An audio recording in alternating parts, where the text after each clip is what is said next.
Políticas públicas de segurança é o tema do 20 Minutos com o sociólogo, consultor e pesquisador José Luiz Raton.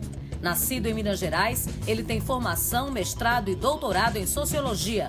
É coordenador do Núcleo de Estudos em Políticas de Segurança e do Observatório de Políticas de Drogas, ambos ligados à Universidade Federal de Pernambuco. Um dos idealizadores do Pacto pela Vida, Raton é ainda autor de diversos livros, entre eles Crime, Polícia e Justiça no Brasil. Qualquer pesquisa vai nos indicar que a segurança está entre os 2 ou 3 principais problemas do país, afirma Antônio Lavareda, entrevista José Luiz Raton, agora no 20 Minutos. José Luiz Raton, recentemente o Anuário Brasileiro de Segurança Pública apontou um número dramático, 63 mil vítimas de homicídio no país, um número de contexto de guerra civil. Como é que o Brasil chegou a tal ponto? Há alguma luz no fim do túnel? É possível, com alguma rapidez, o próximo presidente, o próximo governo começar a reverter esse quadro? Lavareda, a situação do Brasil é uma situação antiga. O Brasil é um país assim, histórico. Desde que a gente conta violência no Brasil, a gente sabe que o Brasil é um país violento e dos países mais violentos do mundo. Em números absolutos, hoje, nós somos o país mais violento do mundo. Nós produzimos mais mortes violentas e estamos entre as maiores taxas de homicídio por 100 mil habitantes do planeta. Quando a gente fala de violência, nós temos que falar em violências, formas de violência, né? Tem violência rural, violência urbana, tem violência relacionada ao espaço doméstico, violência por disputa de espaço e território nas economias ilícitas, e aí temos que pensar diversos tipos de violência. Do ponto de vista da reação pública a isso, da reação estatal, nós temos um marco histórico que é importante. A Constituição de 88, ela não reorganizou o sistema de contenção da violência. Ela não reorganizou o sistema policial, ela não pensou em inovações e, dessa forma, ela não criou possibilidade de estabelecimento de uma política pública de segurança que não se reduzisse a polícias, polícia é fundamental numa política pública de segurança, mas que tivesse as polícias com um protagonismo capaz de levar em conta aqueles valores, né, da democracia, da reconstrução democrática e também de alguns princípios de outras políticas públicas, como universalidade, equidade, etc., e, por outro lado, não construiu mecanismos de prevenção da violência, de envolvimento da sociedade. Os sucessivos governos, depois de 88, todos os governos, todos, foram incapazes de ter governos federais, foram incapazes de construir protagonismo nessa área. Então, nós não temos um pacto federativo nessa área, e nós não temos definição de recursos capazes de sustentar estratégias públicas, políticas públicas de segurança no país. O governo federal, os governos federais, se me lembro bem, o governo Fernando Henrique Cardoso chegou a criar uma Secretaria Nacional de Segurança Pública, né, que existe, de resto, até os dias atuais. E, mais recentemente, o governo Temer fez uma experiência emergencial de intervenção militar no Rio de Janeiro. Como é que você vê essas duas coisas? O desempenho geral dessa Secretaria Nacional de Segurança Pública e essa reação excepcionalíssima com a intervenção militar no Rio. Então, a criação da Senasp no governo Fernando Henrique foi uma novidade. Uma novidade tímida, mas uma novidade que foi seguida por outras novidades tímidas em outros governos. A criação do PRONASSE, por exemplo, Programa Nacional de Segurança com Cidadania, no governo Lula. E depois outras iniciativas importantes dentro do Ministério da Justiça. Mas, de qualquer forma, a capacidade do governo federal de ser protagonista e coordenador de uma política nacional de segurança pública nunca esteve colocada. Agora, recentemente, foi criado um ministério extraordinário, inicialmente, da segurança pública, que agora já não é mais extraordinário, é ordinário, mas que também tem uma capacidade de enforcement, tem uma capacidade de realização, de execução de política de segurança muito baixa, baixíssima. A intervenção federal no Rio de Janeiro, então, assim, antes de entrar na intervenção, nós podemos dizer de alguma forma que os governos federais têm se recusado a serem protagonistas dessa área. Porque, deixando a cargo dos governos estaduais, sobre os quais recai o maior ônus desse enfrentamento, segundo a Constituição de 88. Isso. Por quê? Porque eles têm uma definição muito convencional do que é segurança pública. Segurança pública é o que está definido no artigo 144, que significa a organização das polícias, que estão praticamente concentradas sob responsabilidade dos governos estaduais. Não existe uma política nacional de segurança pública que identifique os principais problemas, que tenha mecanismos de definição de do papel do governo federal, dos governos estaduais, dos governos municipais, que também estão isentos de fazer qualquer coisa, com responsabilidades e condicionalidades, como as outras áreas têm, mesmo que não funcionem de forma absolutamente desejável. Então, nesse sentido, nós precisamos construir uma política nacional de segurança pública urgentemente, porque esse tema nós não vemos na Suíça, nós não vemos na Suécia, nós vemos num país que tem 63 mil homicídios por ano. Então, esse é um problema público de primeira grandeza. O que nós precisamos pensar agora do ponto de vista da intervenção federal é que a intervenção federal no Rio de Janeiro, eu não estou dizendo que não pudesse haver intervenção federal, mas ela é uma intervenção assodada, é uma intervenção pouquíssimo preparada, vinculada a um contexto político de queda da popularidade do governo e que escolhe um Estado com grande visibilidade nacional para incluir as Forças Armadas neste processo. É uma intervenção federal, mas que tem como protagonista as Forças Armadas na condução de uma substituição do papel do secretário de Segurança Pública do Rio de Janeiro. Lembrando também, Raton, que essa intervenção se deu imediatamente após o Carnaval. Nesse Carnaval, o quadro saiu absolutamente de controle, né? As televisões noticiaram arrastões nos bairros da Zona Sul, os bairros onde o Carnaval e os turistas ocorrem com maior frequência, e o governador do estado e o secretário de Segurança confessaram publicamente, em horário nobre, que tinham perdido todas as condições de manejar o aparelho policial em reação à violência. Ou seja, não lhe parece que naquele momento o governo também federal, independentemente de todos os outros fatores, busca de popularidade, que não tinha outro comportamento senão dar aquele passo?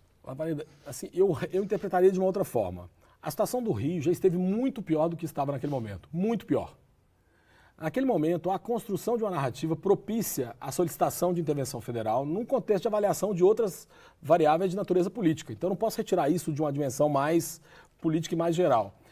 O Rio de Janeiro já teve taxas de criminalidade violenta muito mais altas do que tinha antes do Carnaval e durante o Carnaval. E a construção dessa ideia dos arrastões, naquele momento, era muito episódica e não constituía um padrão, uma tendência. Então, me parece que aquilo é muito mais a organização de certos fatos. Um senso de oportunidade. Um senso de oportunidade para construir uma resposta que me parece inadequada, inclusive do ponto de vista do papel das Forças Armadas. Setores expressivos das Forças Armadas não querem entrar nessa área. E que não tinha planejamento. Os candidatos a governador... Não tinham planejamento nenhum. Os candidatos ao governo do Rio, nesse ano, os candidatos mais fortes, todos praticamente são contrários à intervenção. Mas um deles, o ex-prefeito Eduardo Paz, ele diz, olha, também sou contra a intervenção, mas eu vou querer a continuidade das Forças Armadas ajudando o aparelho de segurança do Rio. Como é que você vê? Como é que você encara isso? Eu acho, assim, respondendo um pouquinho da outra questão e voltando a essa. Por exemplo, havia situações no país, naquele momento, que eram muito mais complicadas do que a situação do Rio de Janeiro. A situação do Ceará, por exemplo, era complicadíssima, com a presença de 4 facções de diferentes partes do país, disputando tanto o setor prisional quanto produzindo mortes nas comunidades. E o governo localiza o Rio de Janeiro com uma clara intenção de tornar aquilo o centro do, digamos assim, do debate, apostando numa resposta, quando a gente sabe que políticas de segurança, hoje, a demanda por segurança é muito grande no país como um todo. Nos últimos 15 anos, qualquer pesquisa vai nos indicar que segurança está entre os 3, se não entre os 2 principais problemas do país, segundo a população. Cedeu um pouco porque subiu o tema da corrupção. Muito recentemente, então... Corrupção, saúde, segurança oscilam, mas saúde e segurança estão sempre entre essas questões. Aí, o que me parece em relação à posição dos candidatos no Rio de Janeiro e a participação das Forças Armadas. Primeiro, do ponto de vista constitucional, a participação das Forças Armadas em situações de segurança pública ela é sempre excepcional e ela precisa estar muito bem desenhada. Já houve outras participações das Forças Armadas no Rio de Janeiro através das chamadas operações de garantia de lei e de ordem que estão previstas... GLO. Que é GLO, as chamadas operações GLO, que estão garantidas por lei, mas todas com nenhuma avaliação, nenhuma linha de base, nenhuma medição de redução, com uma atuação absolutamente discricionária, muito mais midiática e do ponto de vista fazer alguma coisa para a opinião pública num momento difícil, do que propriamente alguma coisa que pudesse dar resultados. O que a gente sabe é que, neste período de 6 meses no Rio de Janeiro, houve aumento da taxa de homicídios em 3% e aumento do número de mortes provocadas por agentes de segurança em quase 40% nesse período. Ou seja, me parece que o objetivo de redução da violência colocado por essa intervenção tem se constituído como uma falácia. Raton, como é que você interpreta a, digamos, interiorização da violência? O número de homicídios avançou, né, tremendamente no interior do país. Mas o sociólogo Zé Luiz Raton vai responder essa questão no próximo bloco. Fique com a gente.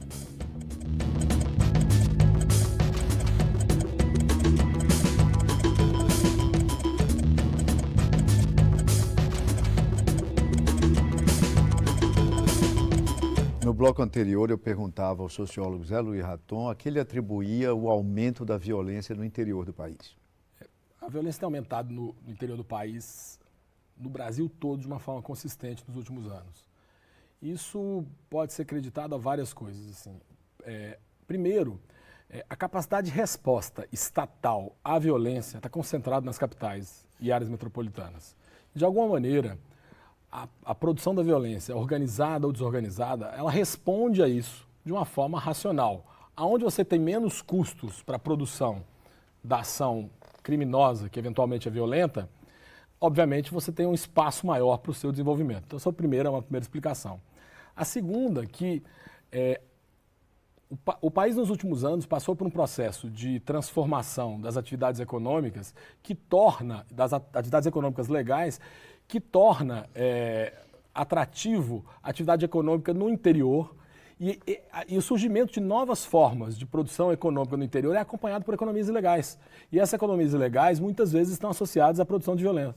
Então, efetivamente, nós temos esse tipo de combinação de dois fatores que tem produzido mais violência e a presença mais rarefeita, mais fragmentada do Estado nesses espaços ajuda a entender por que essas taxas de violência se desenvolvem mais hoje no interior do que nas próprias capitais. A questão do tráfico de drogas, Raton, qual é o papel que você atribui? É um dos fatores, né, explicativos aí desse quadro de escalada da violência.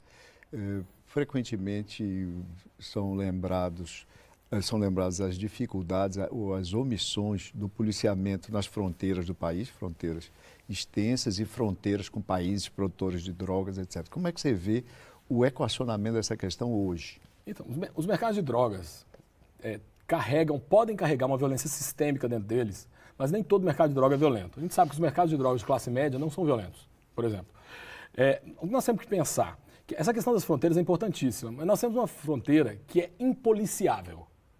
Nós temos uma fronteira oceânica e uma fronteira territorial que pode ser, obviamente, organizado um tipo de monitoramento melhor fiscalizada, mas seguramente essa não é a questão em si. O que nós temos é um modelo de relação de políticas de drogas que é equivocado. Por exemplo, nós temos uma concentração da atividade policial no varejo de drogas em todos os estados brasileiros. E a atuação da polícia no varejo de drogas ela é disruptiva e ela aumenta a violência. Porque nós temos subpoliciamento das áreas pobres que têm varejo de drogas, por um lado, e superpoliciamento por outros. As polícias, civil e militar, especialmente, atuam de forma a fazer enormes apreensões, enormes, assim, um conjunto muito grande de apreensões, que não são enormes na sua magnitude, nessas áreas pobres. Mas elas investigam pouquíssimo homicídio nessas áreas. Então, o que acontece? Com a base econômica do mercado de drogas nessas áreas é a consignação. Quando a polícia entra e faz pequenas apreensões e prende pequenos varejistas de droga, ela aumenta o encarceramento, ela cria problemas para o sistema prisional e ela não reduz a violência porque ela cria sistemas de drogas que vão ser cobrados na bala. Então, efetivamente, nós precisamos mudar a forma da polícia ou das polícias atuarem nos mercados de drogas. Como nos países, na Inglaterra e na Holanda, isso acontece. Na Inglaterra, na Holanda, nos países europeus em geral, a polícia é despreocupada com o varejo de drogas. Qualquer cidade europeia que você ande, a polícia ignora o vendedor de drogas no varejo. Ela se preocupa em atividades de inteligência e pensar o atacado. E, já que você remeteu a outros países, e descriminalização do consumo? Eu acho que descriminalização, ela não resolve tudo, mas ela é uma importante bandeira. Hoje nós temos, e ela inclusive é uma bandeira do ponto de vista econômico, né? Nós estamos vendo possibilidades de, transformando o uso de drogas em uma questão de saúde pública e de educação, como existe para o álcool e para o tabaco, pensar mecanismos inovadores de descriminalização, obviamente com regulação. As pessoas às vezes confundem descriminalização com vale tudo, não se trata disso. Novos mecanismos de regulação controlados pelo Estado, mas que possam ser... Você é favorável? Eu sou absolutamente favorável. Isso pode, efetivamente, num país com taxas de violência tão altas como o Brasil, reduzir a violência e possibilitar o encontro de novas saídas inovadoras e democráticas nesse país. Tem voltado à baila a questão do porte de armas, a rediscussão da questão do porte de armas, da flexibilização do porte de armas. Como é que você vê essa questão e como é que você tem acompanhado a abordagem pelos principais candidatos presidenciais da questão da violência? Essa questão do desarmamento é uma questão fundamental, Laura. Então, a gente sabe, alguns estudos importantíssimos feitos no Brasil, e é quase um consenso na comunidade científica brasileira e internacional, que a redução da disponibilidade, a redução da circulação de armas de fogo, ela reduz a violência em contextos de alta violência e níveis de desigualdade muito grandes e presença disfuncional do Estado. Alguém poderia vir com o exemplo, mas e na Islândia? Mas em Israel, em países com contextos, né, eu já disse em outro debate... Bem diferentes. Que são muito diferentes. Né? A Islândia é menor do que a Casa Amarela, né? E muito menos desigual. É importante... E com uma temperatura diferente. E com temperatura diferente, obviamente. É importante, então, perceber que nós temos que trabalhar com evidências. E as evidências indicam, para o caso brasileiro, a redução, por exemplo, a adoção do Estatuto do Desarmamento, ela teve um impacto importantíssimo na redução da violência em vários lugares e no impedimento da ascensão da violência em outros. Isso demonstrado econometricamente por vários estudos no Brasil como um todo. Então, eu acho que qualquer política de segurança no Brasil tem que tomar como pressuposto a ideia de que nós temos que controlar e reduzir o uso de armas no país. O uso de armas no país, a posse de armas e o porte de armas estão regulados. Uma coisa é posse, outra coisa é porte. As pessoas confundem isso aí. Claro. Inclusive, existe possibilidade legal de se ter arma em certos contextos. Mas eles têm que obedecer à lei. Nós não podemos afrouxar os controles de arma nesse país, que já é muito violento. E multiplicar o número de armas na sociedade. Isso. Raton, encerrando nossa conversa e trazendo a última questão, focando o nosso estado, Pernambuco.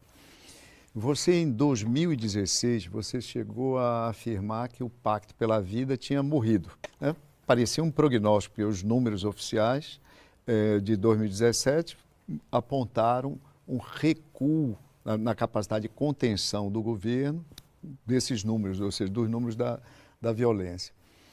Mas em 2018, nesse ano, os 8 primeiros meses, dá-se como que um resgate, ou aparentemente um resgate da eficiência, da eficácia do pacto, do trabalho do governo do Estado na redução dos níveis de homicídio que tem, né, apresentado estatisticamente resultados desde então favoráveis. Você podia dizer hoje que o Pacto pela Vida, de algum modo, ressurgiu?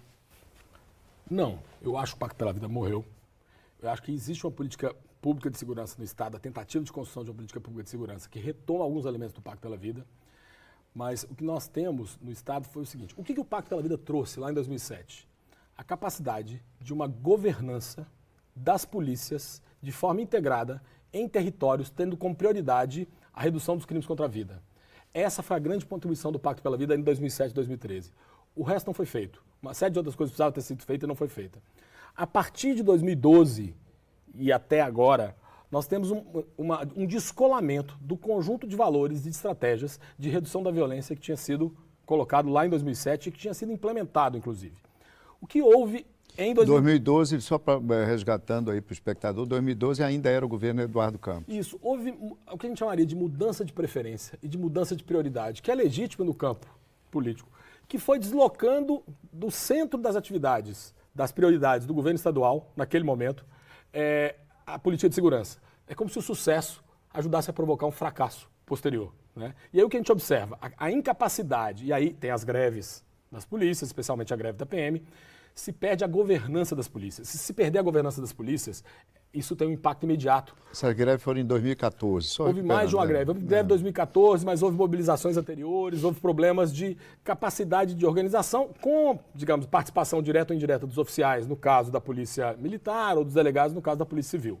E aí, sem entrar em detalhes ou sem fulanizar a questão, o que nós temos é que perdeu-se a prioridade e a capacidade de investigar e reduzir o homicídio nesse Estado. O que 2018 é feito, e eu elogio o que está sendo feito? Houve uma retomada da prioridade de investigação de homicídio de forma geral no Estado. E óbvio que isso tem um aumento. Em qualquer lugar do mundo onde se reduziu o homicídio, a atuação da polícia foi fundamental nesse momento inicial. Isso se retomou em 2018. Eu só não sei dizer se é uma tendência. Por quê? Porque o número de 2017 é elevadíssimo. Então, qualquer ação organizada que tivesse algum tipo de financiamento mais sistêmico produziria a redução da violência. Nós precisamos ver nos próximos meses o que acompanhar acontece. aí o que vai ocorrer nos próximos meses. Zé Luiz Raton, muito obrigado por conversar com a gente. Obrigado a você que nos assistiu. Envie suas sugestões e até a semana que vem com mais um 20 Minutos. Muito obrigado. Foi ótimo.